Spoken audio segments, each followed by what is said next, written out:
Bonjour, je m'appelle Claudine, j'ai 63 ans.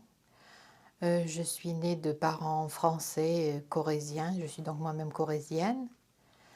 Et j'ai été éduquée dans une famille catholique qui n'était pas forcément pratiquante de la religion, bien qu'ils avaient quand même quelques objectifs. Il fallait évidemment que j'ai été baptisée, ensuite il fallait que je fasse ma première communion.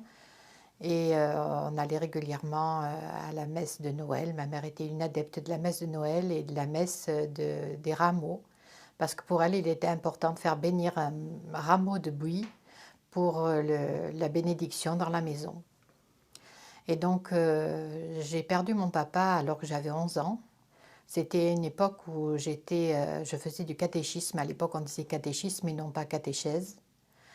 Et il y avait beaucoup de choses qui m'interpellaient par rapport à la religion. Pour moi, je considérais qu'il y avait certes un créateur de l'univers, mais pour moi, c'était un Dieu omnipotent. Et je concevais très mal qu'il puisse être divisé en trois. L'histoire de la Trinité, ça ne me parlait pas du tout. Et ça me choquait même quand on me disait un seul Dieu, mais le Père, le Fils, le Saint-Esprit. J'arrivais pas à comprendre ça.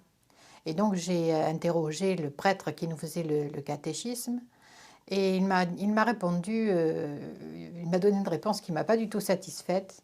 Il m'a dit il y avait un jour quelqu'un qui était comme toi, qui se posait la même question. Et il se promenait sur une plage et là il a vu un enfant qui était en train de remplir un petit trou à l'aide d'un coquillage avec de l'eau de mer.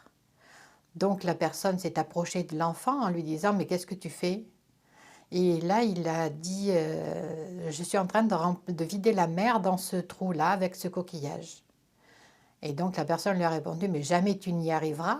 Et il lui a dit j'y arriverai bien plus vite que toi tu n'auras compris le mystère de la Trinité.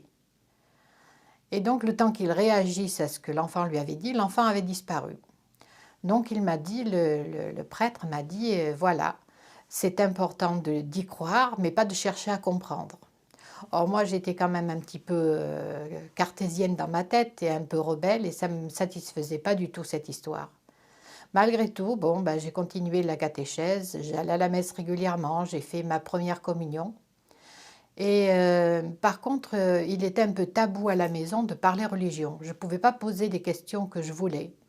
La seule personne que je pouvais discuter avec elle de religion, c'était ma grand-mère. Or, je l'ai perdue assez tôt, juste avant mon papa. Et donc, je suis restée sur mes questions.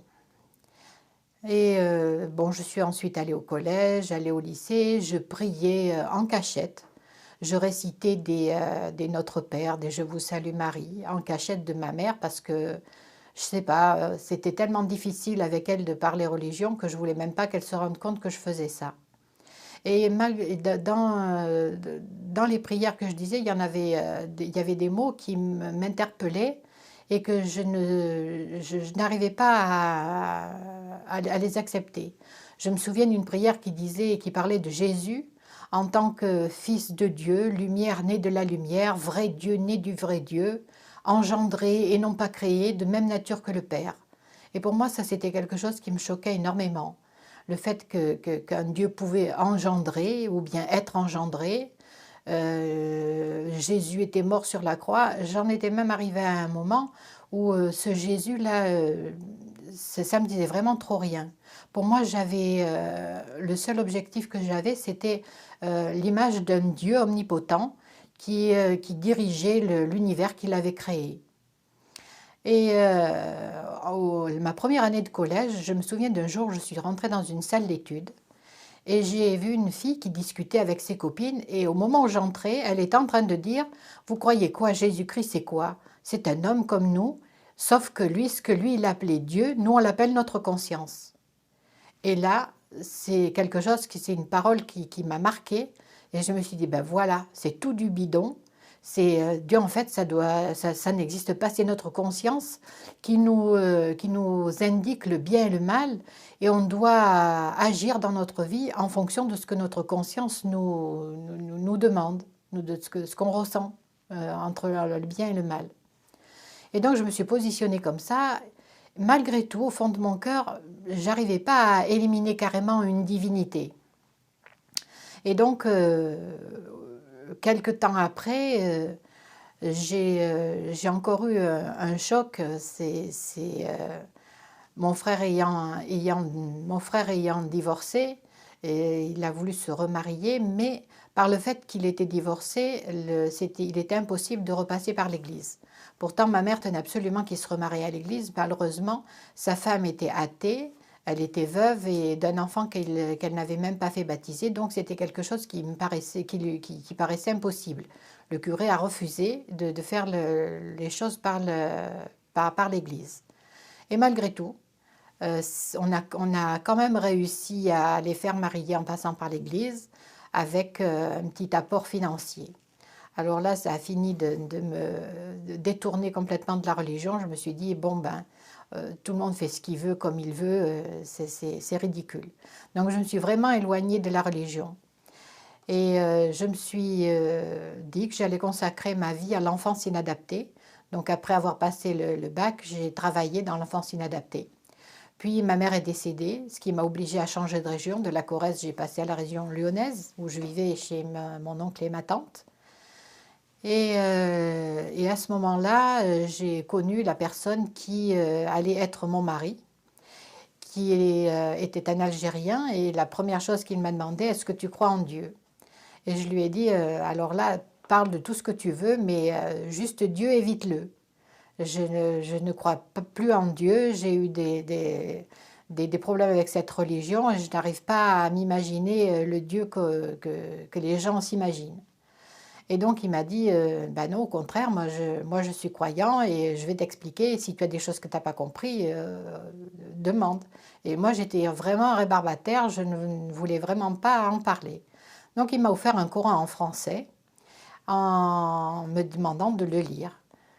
Les premières sourates que j'ai lues, du début du Coran, j'ai retrouvé des choses qui m'étaient familières, c'est-à-dire ce que les chrétiens pensaient et quelle était la vérité en réalité. J'ai retrouvé l'histoire d'un seul Dieu, ce que je voulais en fait. J'ai vraiment compris l'histoire d'un Dieu créateur et j'ai compris la chronologie de la vie, comment elle s'était passée avec tous les prophètes et toutes les communautés qui étaient arrivées jusqu'à l'islam. Et ça m'a vraiment intéressée.